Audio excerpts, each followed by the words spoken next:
শিলচরের বুকে নেমে এসেছে এক মর্মান্তিক মানবিক বিপর্যয়।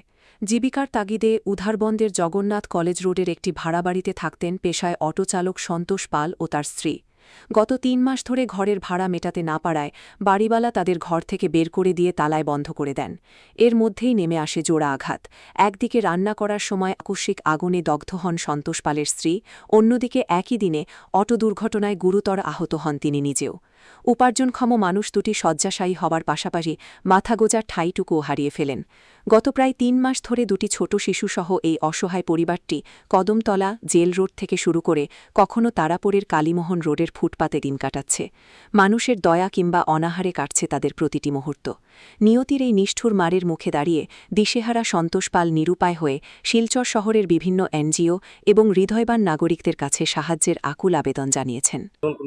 জগন্নাথ কলেজে আসলাম। আচ্ছা, এখানে আমি ঘর ভাড়া দিতে পারছি না 2 মাসে। আর আমার বউ জ্বলে গেছিল। এর মধ্যে গাড়িতে একটা অ্যাক্সিডেন্ট হয়ে গেছিল। ওটার লাগে গাড়িও মালিকে নিছে কি, আর মালিকে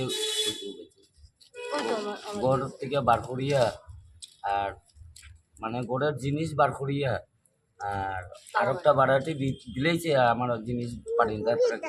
কিতা নাম মালিকের? অরুণ পুলিশের মেয়ের জামাই। তো এখন আপনার কিরকম চলে, কেমনে কিতা করে, কতদিন থেকে আপনারা? 2 মাস থেকে আমরা বাইরে আছি। 2 মাস। এমনি কোনো এনজিও বা কেউরে আপনারা কেউ আইসেন নি, দিছেন কিছু? না, কিচ্ছু দিচ্ছে না ভাই। আমরা এমনি 10-20 টাকা এমনি দিয়া গেছে। মানুষে দেয় আমরা এনজিও আমরা কিচ্ছু দিচ্ছি না ভাই।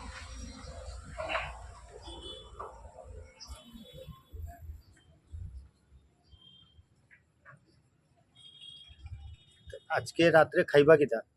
আমরা খাইও নাই ভাই। ওই যে ওখান যদি স্টেশনে দেয় যদি তে খাইমু আনিলেও পারি। উপাস করে।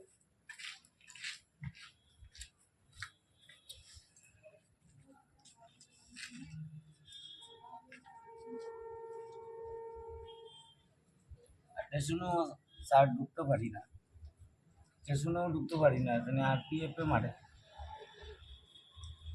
ঢুকলে তো তাদের একটা আইন আছে, তো আইন ছাড়িয়ে তো তারা থাকতে পারতো না।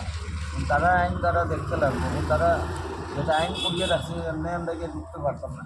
টিকিট লইয়ে আমরা ঢুকতে লাগবো। টিকিট তো করার মতো আমার তো যাওয়ারও ক্ষমতা নাই। আর এখন বৃষ্টি দিলে তো আমার অনুযায়ী ঢুকতে লাগবে, বৃষ্টি দিলে তো অনুযায়ী ঢুকতে লাগবো। আর ওদিনও যখন মানে আমারও 2-3 গোল্লা মারছে তারা, মানে তারা আমি যে ঘুমাই গেছিলাম ওই যে টিকেটের ঠিকানার মধ্যে 2-3 গোল্লা আমারও মারছে। মারার পরে আমি বেরিয়ে গেছি। আপনি কিতা করতা কিতা? আগে অটো চালাইতাম আমি। আচ্ছা, তারপরে অটোটা অ্যাক্সিডেন্ট, তাই যে সময় জ্বলে গেছে তাই এই সময় আমার অটোটাও অ্যাক্সিডেন্ট হয়ে গেছে। অটোটা অ্যাক্সিডেন্ট হওয়ার পরে দিয়ে কুম্বা থানার মধ্যে আমাদের নিচল দিই নেওয়ার পরে দেখুন পয়সা কিতা মানে অটোওয়ালায় কইছিল 8,000 টাকা মানে দাবি করছিল। তারপরে ওই যে ওসি স্যার আছে, ওসি স্যারে উঠিয়ে কইছে তার 10 টাকা দেওয়ার মতো তোর ক্ষমতা নাই।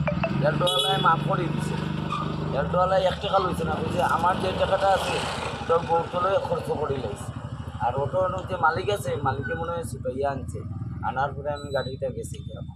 ও ঠিক আছে, তাই অ্যাক্সিডেন্টের পরে আমার যে অটো গেছে আমি আর অটো পাইছি না বর্তমানে।